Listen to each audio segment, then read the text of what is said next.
ఈ వీడియో చూస్తున్న అందరికీ నా నమస్కారాలు. హాయ్ ఫ్రెండ్స్, నేను మీ Mahesh and welcome back to my channel SS astrology. మనం ప్రీవియస్ వీడియోలో సప్తమంలో రాహు ఉంటే ఏ ఫలితాలు ఉంటాయి అనే విషయాన్ని చూసాం. ఇప్పుడు ప్రజెంట్ వీడియోలో మనం ర్యాండమ్గా ఒక డేట్ ఆఫ్ బర్త్ని తీసుకుని అసలు జాతక చక్రం ఏ విధంగా చూడాలి అనే విషయాన్ని మనం అనాలిసిస్ చేసే ప్రయత్నం చేద్దాం. సో ఇక్కడ మీకు స్క్రీన్ మీద కనిపిస్తుంది కదా, నేను ఈ విధంగా ఒక ఎగ్జాంపుల్ చార్ట్ని తీసుకోవడం జరిగింది. సో ఈ విధంగా మనం డీటెయిల్స్ ఎంటర్ చేసిన తర్వాత లగ్న నవాంశ కుండలిలోకి వెళ్దాం. సో ఇక్కడ మనం చూసుకున్నట్లయితే ఇది రాశి చక్రం, ఇది నవాంశ చక్రం. సో రాశి చక్రంలో ముందుగా మనం ఏం చూడాలంటే అసలు లగ్నం ఏమైంది, రాశి అనేది ఏమైంది అనే విషయాన్ని చూడాలి. ఇక లగ్నం అనేది ధనుడు లగ్నం అయింది, రాశి అనేది చంద్రుడు మకరంలో ఉన్నాడు కాబట్టి సో మకర రాశి అవుతుంది. ఇది ధనుడు లగ్నం కాబట్టి దీన్ని మనం గురుపాలత లగ్నం కింద గుర్తించాలి. తర్వాత మనం చూడాల్సిన విషయం ఏంటంటే లగ్నాధిపతి ఏ విధంగా ఉన్నాడు, మనోకారకుడైన చంద్రుడు ఎలా ఉన్నాడు, అండ్ అలాగే ఆత్మకారకుడైన రవిగ్రహం ఎలా ఉన్నాడు అనే విషయాన్ని చూడాలి. ముందుగా మనం లగ్నాధిపతి విషయానికి వచ్చినట్లయితే గురువు ఇక్కడ లాభస్థానంలో ఉన్నాడు. అక్కడ లాభస్థానం అనేది తులారాశి అయ్యి ఆయన బలాన్ని కోల్పోయినప్పటికీ లాభస్థానం అనేది విశేషమైన స్థానం కాబట్టి సో ఈ లగ్నాధిపతి ప్లేస్మెంట్ని 70% పాజిటివ్గా తీసుకోవచ్చు. ఇక తర్వాత చంద్రుడి విషయానికి వచ్చినట్లయితే చంద్రుడు ద్వితీయంలో ఉన్నాడు. ఈ చంద్రగ్రహాన్ని మనం మనోకారకుడిగా అండ్ అలాగే ఎమోషన్స్ని మన వే ఆఫ్ థింకింగ్ని ఇండికేట్ చేస్తాడు కాబట్టి ఈ విధంగా ప్లేస్మెంట్ ఉండడం వల్ల ఈ పర్సన్స్ అనే వాళ్ళకి ఆ రెండో స్థానం అనేది కుటుంబ భావంగా చెప్తూ ఉంటారు కాబట్టి వీళ్ళకి ఎక్కువగా వాళ్ళ ఫ్యామిలీ పట్ల ఒక ఎమోషనల్ బాండ్ అనేది ఉంటుంది. సో వాళ్ళకి ఎక్కువగా ఎమోషనల్గా అటాచ్ అయ్యేదానికి అవకాశం అనేది ఉంటుంది. రెండో స్థానం ధనస్థానంగా కూడా తీసుకుంటాం కాబట్టి సో మనం మనీని సంపాదించాలి అనే కోరిక కూడా వీళ్ళకి ఉండొచ్చు. ఇక రవిగ్రహం విషయానికి వచ్చినట్లయితే ఆయన అష్టమ స్థానంలో ఉన్నాడు. ఇప్పుడైనా 6, 8, 12 స్థానాలు దుస్థానాలుగా తీసుకుంటాము. అందులో ఏ గ్రహాలు ఉండకపోవడం చాలా మంచిది. అందుకనే ఈ ప్లేస్మెంట్ అనేది రవిగ్రహానికి మనం నెగిటివ్గా తీసుకోవచ్చు అనమాట. ఇక తర్వాత మనం చూడాల్సింది ఏంటంటే ఏమైనా గ్రహాలు ఈ జాతక చక్రంలో ఉచ్చస్థితిలో ఉన్నాయా లేకపోతే స్వక్షేత్రంలో ఉన్నాయా, అండ్ అలాగే ఆపోజిట్గా ఏమైనా గ్రహాలు నీచ స్థితిలో ఉన్నాయా అనే విషయాన్ని మనం చూద్దాం. ముందుగా వచ్చే స్థితిలో ఏమైనా గ్రహాలు ఉన్నాయనేది చూద్దాం ఒకసారి. ఇక్కడ మనం చూసినట్లయితే ఓన్లీ రాహుకేతు గ్రహాలు మాత్రమే ఉచ్చ స్థితిలో ఉన్నారు. ఇక స్వక్షేత్రం విషయానికి వచ్చినట్లయితే ఏ గ్రహాలు స్వక్షేత్రంలో అయితే లేవు, అలాగే ఏ గ్రహాలు నీచ స్థితిలో అయితే లేవు. సో ఇక్కడ రాహుకేతులు ఉచ్చ స్థితిలో ఉన్నారు కాబట్టి ఈ రాహుకేతు దశలైన వచ్చినప్పుడు ఈ పర్సన్స్ అనే వాళ్ళకి ఫలితాలు అనేవి చాలా బలంగా తొందరగా వచ్చేదానికి అవకాశం అనేది ఉంటుందన్నమాట.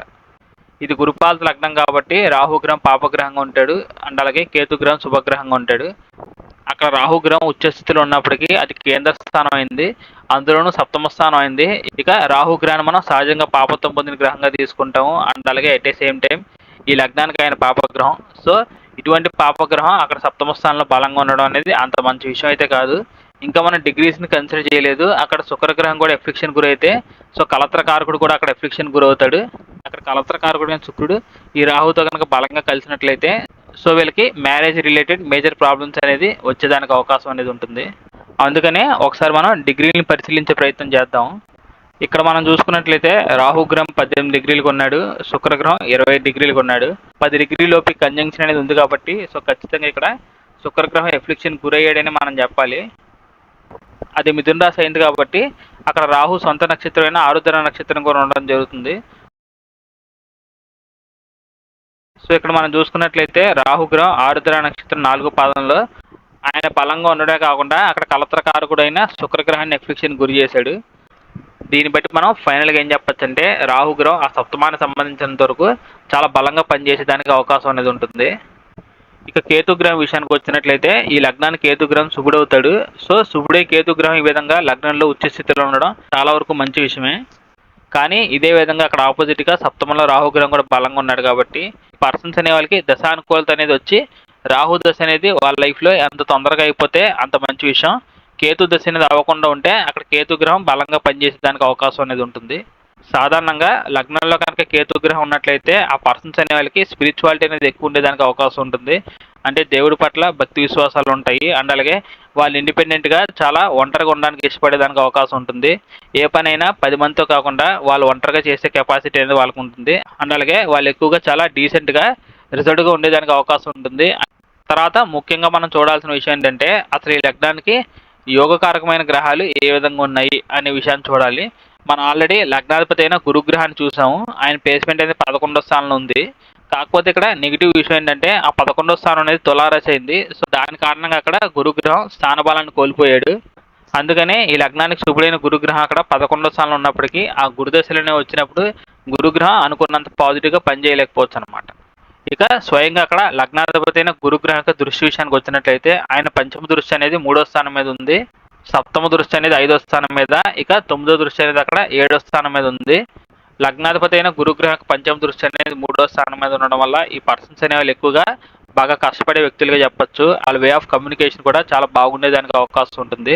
సో పంచమ స్థానానికి కూడా ఈ గురుగ్రహం యొక్క శుభత్వం రావడం వల్ల ఈ పర్సన్స్ అనే వాళ్ళకి ఎప్పుడు ఏదో ఒకటి నేర్చుకోవాలి అండ్ అలాగే నాలెడ్జ్ని గెయిన్ చేయాలి అనే ఒక తపన అనేది ఉండే అవకాశం ఉంటుంది.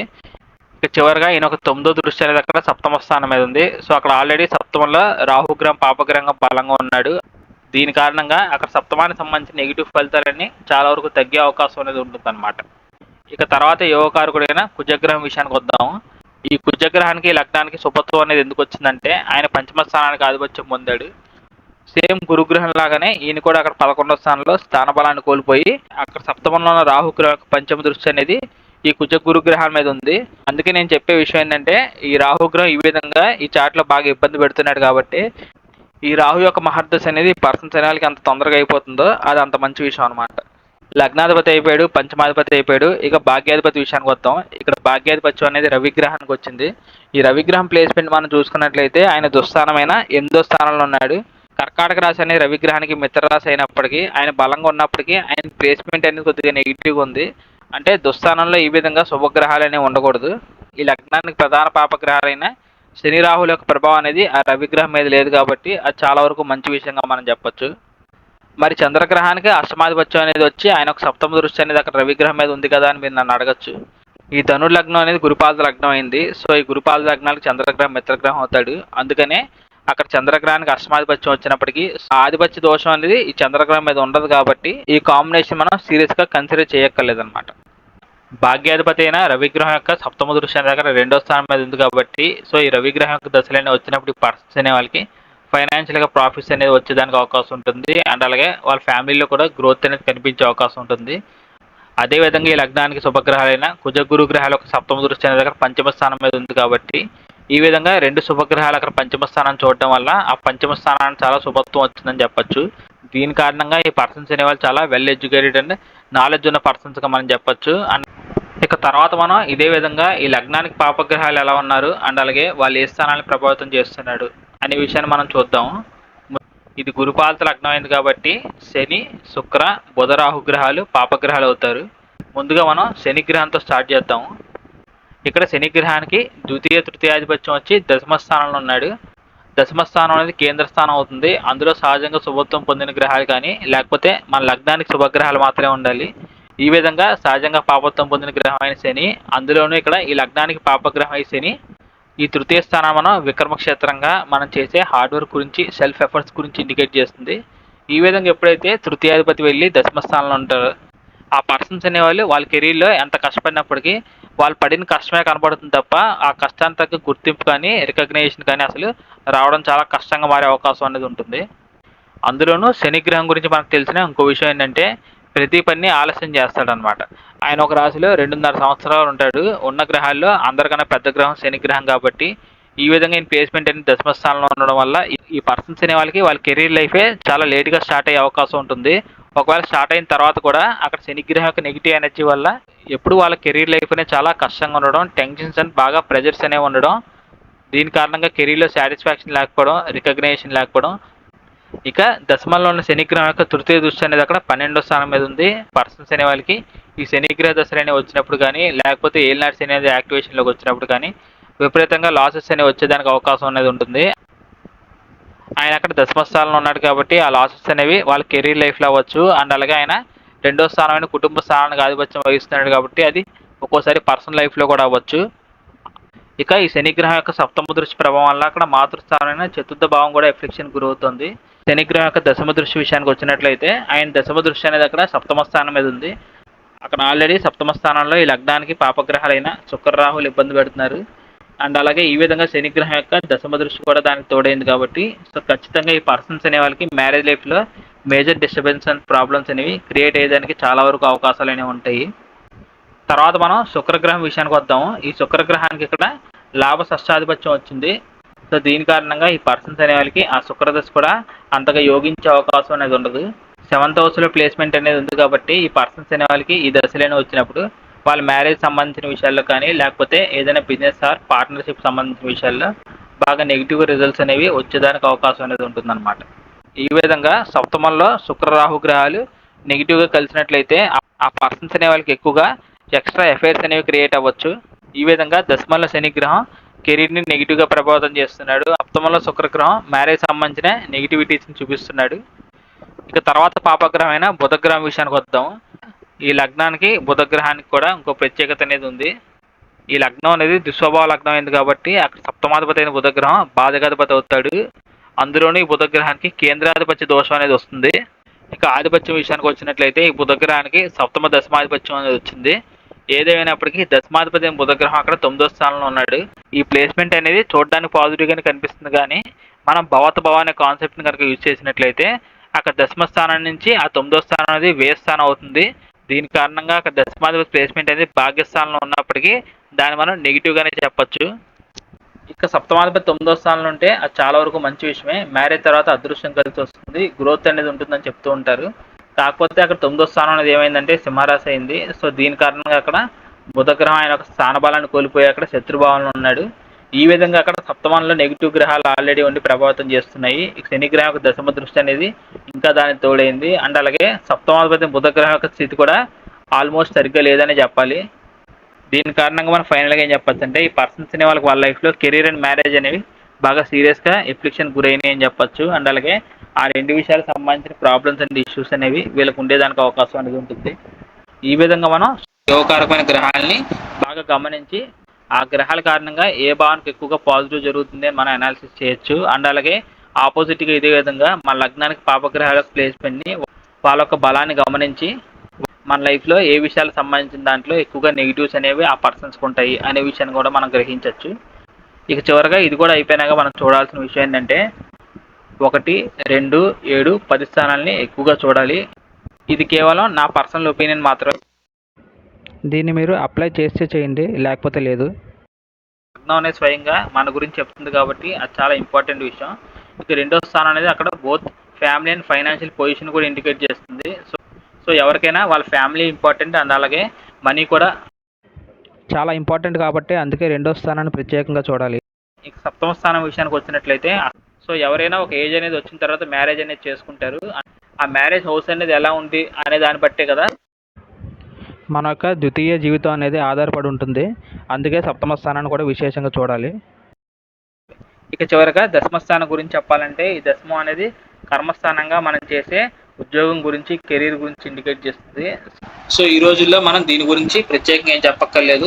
సమాజంలో మంచి గుర్తింపు ఉండాలి, అలాగే గొప్ప ఉద్యోగం ఉన్న వాళ్ళకి బాగా వాల్యూ అనేది ఇస్తారు. దీని కారణంగా వాళ్ళు ఆటోమేటికల్గా ఫైనాన్షియల్గా స్ట్రాంగ్ అవుతారు కాబట్టి సో అందుకే నేను దశమ స్థానాన్ని కూడా ఇంపార్టెంట్గా తీసుకోవడం జరుగుతుంది. ముందుగా మనం లగ్నంతో స్టార్ట్ చేద్దాం. ఇక్కడ లగ్నంలో శుభగ్రహమైన కేతుగ్రహం ఉచ్చ స్థితిలో ఉన్నాడు. ఇది చాలా వరకు మంచి విషయం, కానీ కరెక్ట్గా దీనికి ఆపోజిట్గా 2 పాపగ్రహాలు అనేవి ఉన్నాయి. సో పర్సన్స్ అనే వాళ్ళకి ముందుగా అక్కడ రాహు దశ అనేది కంప్లీట్ కనుక అయినట్లయితే కేతు ఆటోమేటిక్గా స్ట్రాంగ్ అవుతాడు కాబట్టి అప్పుడు ఈ ప్లేస్మెంట్ అనేది చాలా పాజిటివ్గా యోగించేదానికి అవకాశం అనేది ఉంటుంది. లగ్నంలో ఆల్రెడీ ఒక శుభగ్రహం ఉంటూ లగ్నాధిపతి అయిన గురుగ్రహం 11వ స్థానంలో ఉన్నాడు కాబట్టి లగ్నం అనేది 70 to 80% బలంగానే ఉందన్నమాట. దీని కారణంగా వీళ్ళకి ఆత్మవిశ్వాసం అంటే సెల్ఫ్ కాన్ఫిడెన్స్ లెవెల్స్ అనేవి హైగా ఉంటాయి అన్నమాట. ఇక 2వ స్థానంలో అక్కడ అష్టమాధిపతి అయిన చంద్రగ్రహం ప్లేస్ అయి ఉన్నాడు. ఇలా దుస్థానాలకు ఆధిపత్యం పొందిన గ్రహాలు ఈ విధంగా 2వ స్థానంలో ఉండడం అనేది అంత మంచి విషయం అయితే కాదు. ఎందుకంటే 8th హౌస్ అనేది మన లైఫ్లో సడన్ చేంజెస్ గురించి ఇండికేట్ చేస్తుంది. ఆల్రెడీ చంద్రగ్రహాన్ని మనం చంచలత్వం పొందిన గ్రహంగా తీసుకుంటాము. ఈ ప్లేస్మెంట్ కారణంగా ఇక్కడ 2nd హౌస్ అనేది స్టెబిలిటీని కోల్పోయిందని చెప్పొచ్చు. అంటే ఈ పర్సన్స్ అనేవి ఫ్యామిలీ రిలేషన్స్ అనేవి ఒక్కోసారి బాగుంటాయి, ఒక్కోసారి నెగిటివ్గా ఉండొచ్చు. అండ్ అలాగే ఫైనాన్షియల్గా కూడా ఒక్కోసారి పాజిటివ్గా ఉంటుంది, అండ్ అలాగే అయితే సేమ్ టైం ఒక్కోసారి నెగిటివ్గా ఉంటుంది. ఇక 2వ స్థానాధిపతి అయిన శనిగ్రహం అక్కడ దశమంలో ఉన్నాడు. ఇది చాలా పాజిటివ్ ప్లేస్మెంట్గా అయితే మనం చెప్పొచ్చు. ఈ ప్లేస్మెంట్ అనేది ఏం చెప్తుందంటే ఈ పర్సన్స్ అనేవి ఎక్కువ శాతం వ్యాపారం కన్నా ఉద్యోగం చేసి వాళ్ళ మనీని ఎర్న్ చేస్తారు అని ఇండైరెక్ట్గా ఇండికేట్ చేస్తున్నామని చెప్పొచ్చు. ఇక తర్వాత మనం సప్తమ దశమ స్థానాల విషయానికి వచ్చినట్లయితే వీటి గురించి ప్రత్యేకంగా చెప్పాల్సిన అవసరం అనేది లేదనుకున్నాను. ఎందుకంటే ఇప్పటికే చాలాసార్లు చెప్పాను, పాపగ్రహాల యొక్క ప్రభావం వల్ల ఈ చార్ట్లో సప్తమం అండ్ అలాగే దశమం అనేది ఎఫ్లిక్షన్ గురయ్యాయి. సో దీని కారణంగా ఈ పర్సన్స్ అనే వాళ్ళకి ఈ రెండింటి విషయాల్లో ప్రాబ్లమ్స్ అండ్ ఇష్యూస్ని ఫేస్ చేస్తారని చెప్పడం జరిగింది. ఈ విధంగా మనం అన్ని గ్రహాలని స్థానాలని చూసిన తర్వాత ఈ జాతకంలో అసలు ఏమైనా యోగాలు ఉన్నాయా లేకపోతే ఏమైనా దోషాలు ఉన్నాయా అనే విషయాన్ని మనం చెక్ చేయాలి.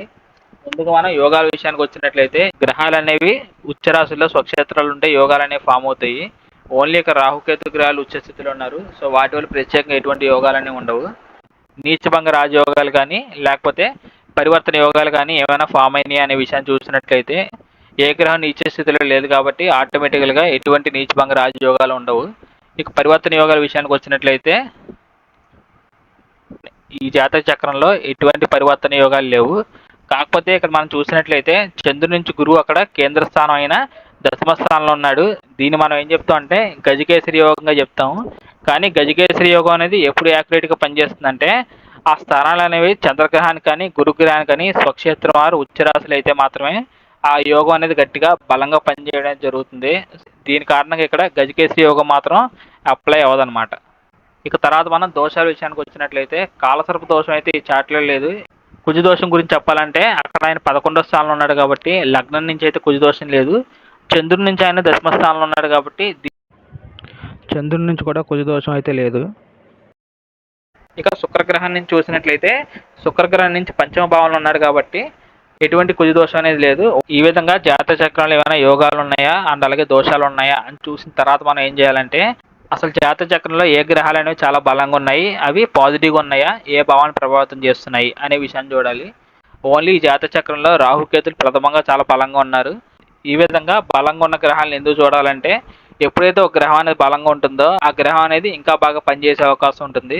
సో ఆటోమేటిక్గా మనకి ఏమవుతుందంటే ఆ గ్రహం యొక్క దశలైన వచ్చినప్పుడు ఆ గ్రహం పాపగ్రహంగా ఉంటే పాప ఫలితాలు, శుభగ్రహంగా ఉంటే శుభ ఫలితాలు ఇచ్చేదానికి అవకాశం ఉంటుంది. సో ఈ పర్సన్స్ అనే వాళ్ళకి కేతు దశ అనేది చాలా అనుకూలంగా పాజిటివ్గా ఉంటుంది. అండ్ అలాగే at a same time Rahu దశ అనేది చాలా నెగిటివ్గా ప్రాబ్లమాటిక్గా ఉంటుందన్నమాట.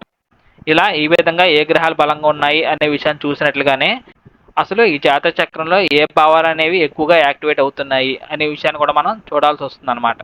ఈ విషయాన్ని మనం గమనించాలంటే ఏ భావంలో ఎక్కువ గ్రహాలు ఉన్నాయో ముందుగా మనం ఆ భావాన్ని పరిశీలించే ప్రయత్నం చేయాలి. లాభస్థానంలో ఈ లగ్నానికి శుభగ్రహాలైన 2 గ్రహాలకు ప్లేస్మెంట్ అనేది ఉంది కాబట్టి ఇది చాలా పాజిటివ్ ప్లేస్మెంట్గా మనం చెప్పొచ్చు. ఈ పర్సన్స్ అనే వాళ్ళకి ఈ కుజగురు దశలు అనేవి వచ్చినప్పుడు ఫైనాన్షియల్గా ప్రాఫిట్స్తో పాటు మంచి నేమ్ అండ్ ఫేమ్ అండ్ సక్సెస్ని కూడా అచీవ్ చేసేదానికి అవకాశం అనేది ఉంటుంది. ఇక్కడ ఈ లగ్నానికి 2 గ్రహాలు శుభగ్రహాలు కాబట్టి ఈ విధంగా పాజిటివ్గా చెప్పడం జరిగింది. అక్కడ మనం సప్తమ స్థానం చూసినట్లయితే ఆ సప్తమ స్థానంలోనూ ఇదే విధంగా 2 గ్రహాలనే ఉన్నాయి. ఆ 2 గ్రహాలు ఈ లగ్నానికి సంపూర్ణ పాపగ్రహాలు అండ్ అలాగే ఇంకో పాపగ్రహం అయిన శని గ్రహం యొక్క దశమ దృష్టి కూడా ఆ సప్తమ భావం మీద ఉంది. సో ఈ పర్సన్స్ అనే వాళ్ళకి శుక్ర శని రాహు దశలు అనేవి వచ్చినప్పుడు ఆ 7th house సంబంధించిన నెగిటివ్ రిజల్ట్స్ అనేవి వాళ్ళ లైఫ్లో వచ్చేదానికి అవకాశం అనేది ఉంటుంది అనమాట. మనం ఈ విధంగా జాతక చక్రంలో శుభగ్రహాలని, పాపగ్రహాలని, యోగాల్ని అండ్ అలాగే దోషాలని, ఏ భావాలు బలంగా ఉన్నాయి, ఏ గ్రహాలు బలంగా ఉన్నాయి అని అన్ని విషయాలు చూసిన తర్వాత ఈ పర్సన్స్ అనే వాళ్ళకి అసలు ప్రధానంగా వింశోత్తరి దశ అనేది ఏ విధంగా ఉందో చూడాలి. ఈ వింశోత్తరి దశ అనేది అనుకూలంగా కనుక ఉన్నట్లయితే జాతక చక్రం అనేది నెగిటివ్గా ఉన్నా కూడా ఈ పర్సన్స్ అనేవాళ్ళు వాళ్ళ స్టార్టింగ్ లైఫ్ అనేది డిఫికల్ట్గా ఉన్నా వాళ్ళ ఏజ్ పెరిగే కొద్దీ వాళ్ళ డిఫికల్టీస్ అని తగ్గిపోయి గ్రోత్ అనేది వచ్చే అవకాశం ఉంటుంది. ఒకవేళ వింశోత్తరి దశ అనేది నెగిటివ్గా కనుక ఉన్నట్లయితే చార్ట్ అనేది అంత పాజిటివ్గా ఉన్నప్పటికీ వాళ్ళ ఏజ్ అనేది పెరుగుతున్న కొద్దీ వాళ్ళ లైఫ్లో కూడా అదేవిధంగా ప్రాబ్లమ్స్ అండ్ ఇష్యూస్ అనేవి పెరుగుతూనే ఉంటాయి అన్నమాట.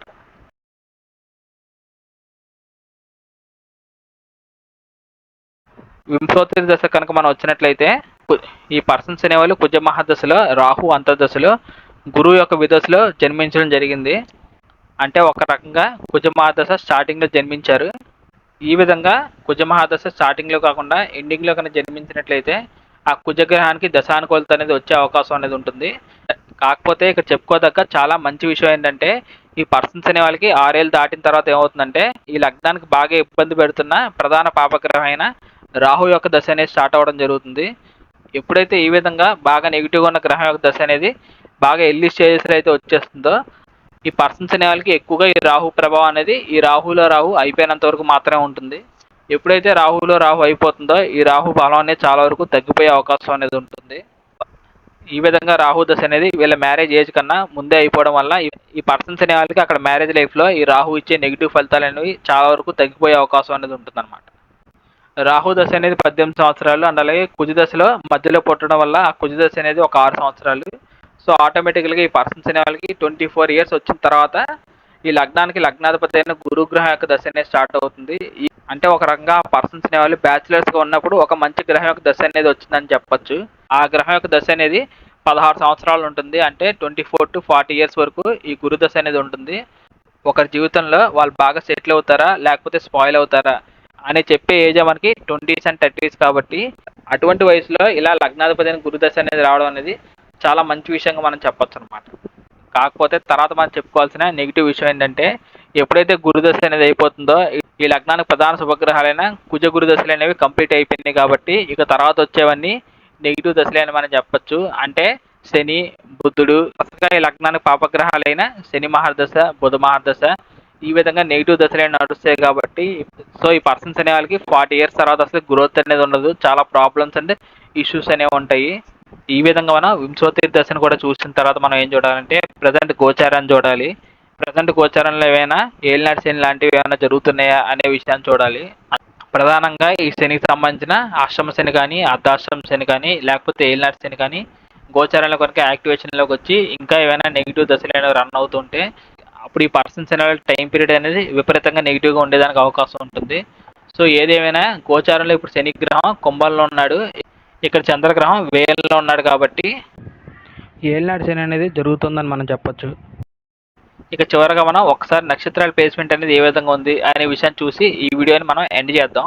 అయితే ఎప్పుడైనా నక్షత్రాల ప్లేస్మెంట్ అనేది ఏ విధంగా ఉండాలంటే ఏ గ్రహాలు అయితే మన జాతకంలో బాగా బలంగా పాజిటివ్గా ఉంటాయో ఆ గ్రహం యొక్క నక్షత్రంలో ఏమైనా గ్రహాలు కనుక ఉన్నట్లయితే అప్పుడు ఆ గ్రహాలకి గ్రహ బలం అనేది వచ్చేదానికి అవకాశం అనేది ఉంటుంది. కేతు గ్రహం ఈ లగ్నాన్ని శుభుడిగా ఉంటూ బాగా బలంగా ఉన్నాడు కాబట్టి ఏమైనా గ్రహాలు కేతు నక్షత్రంలో ఉంటే బాగా యోగించేదానికి అవకాశం ఉంటుంది. ఇక ఆటోమేటికల్గా ఈ లగ్నానికి కుజ, గురు, రవి గ్రహాలు శుభులు అవుతారు కాబట్టి వాళ్ళ నక్షత్రాలు ఏమైనా గ్రహాలు ఉన్నా అది కూడా పాజిటివ్ విషయంగా మనం చెప్పొచ్చు. ఇక్కడ మనం చూసినట్లయితే నక్షత్రాల ప్లేస్మెంట్ అనేది బ్యాలెన్స్డ్గా ఉందని మనం చెప్పొచ్చు. కాకపోతే ఇక్కడ నాకు కనిపించిన నెగిటివ్ పాయింట్ ఏంటంటే లగ్నాధిపతి గురుగ్రహానికి ఇక్కడ రాహు సంబంధం అనేది వచ్చింది. ఈ విధంగా ఎప్పుడు మన లగ్నాధిపతికి పాపగ్రహాలకు సంబంధం అనేది ఉండకూడదు. అందులోనూ ఈ రాహు సంబంధం ఉండడం అనేది అంత మంచి విషయం అయితే కాదు. సో ఫైనల్గా ఇది ఫ్రెండ్స్ నా వీడియో. ఒక జాతక చక్రాన్ని మనం ఏ విధంగా పరిశీలించాలి అనే విషయం గురించి ఈ వీడియోని మీకు బాగా అర్థమైందని అనుకున్నాను. అండ్ అలాగే ఇందులో నేను డిస్కస్ చేసిన విషయాలన్నీ మీకు బాగా యూజ్ అవుతాయని నేను భావిస్తాను.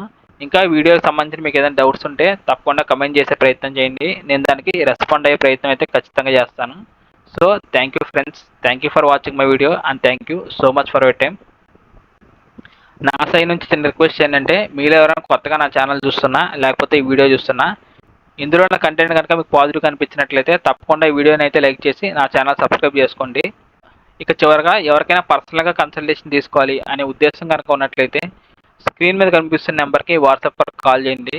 నేను ఇంకా వచ్చే అప్కమింగ్ వీడియోస్లో ఇదే విధంగా ర్యాండమ్గా డేట్ ఆఫ్ బర్త్ తీసుకుని చాలా చార్ట్స్ని మనం అనాలిసిస్ చేసే ప్రయత్నం అనేది చేద్దాము. ప్రత్యేకంగా కొన్ని భావాలను అనాలిసిస్ చేసే ప్రయత్నం అనేది చేద్దాము. అంటే ఒకరి జీవితంలో కెరీర్ అనేది ఏ విధంగా ఉంటుంది, వాళ్ళ మ్యారేజ్ లైఫ్ అనేది ఎలా ఉంటుంది అని కేవలం మనం ఆ భావాల వరకు ప్రత్యేకంగా కాన్సన్ట్రేట్ చేసి కొన్ని ఎగ్జాంపుల్స్ చార్ట్స్ తీసుకుని డిస్కస్ చేసే ప్రయత్నం అనేది చేద్దాము. అప్పటి వరకు keep watching and bye friends, see you very soon.